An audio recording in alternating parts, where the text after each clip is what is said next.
he had a great run at T-Mobile. He had a great run. No doubt about that.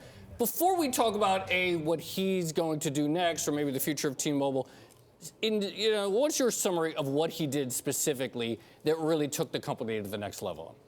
His greatest achievement, in my mind, was becoming the face of the brand. When he took over at T-Mobile, it was virtually a dead brand. It had very low brand awareness. They were offering what I would call sort of Me Too mobile services.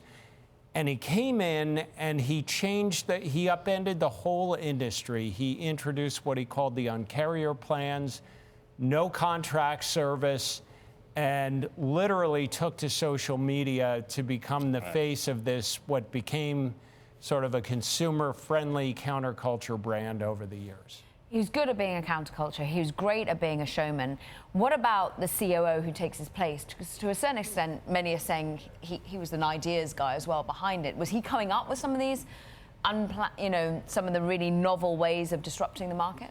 Yeah, the easy answer is yes. So Mike Sievert was chief marketing officer, and he worked very closely with Legere. I think those two worked hand in hand to sort of craft the strategy, and more importantly, sort of craft the narrative and the message that went out via their marketing. So Mike has done a brilliant job. I think he's got big shoes to fill, but big enough feet to fill them, so to speak. So we don't know where John Legere is going to go next.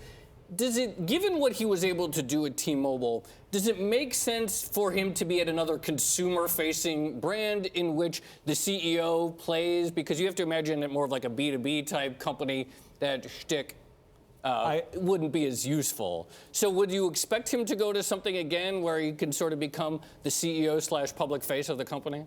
Yes, so two things he does really well. Number one, he is great at turning companies around. Right. T-Mobile is not the first, but it's definitely his best.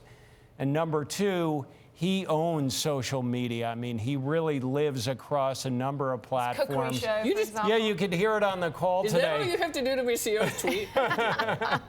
You could do it. You could definitely own that. He was even on Periscope, actually. Yeah. I mean, he was getting on everything. That's commitment.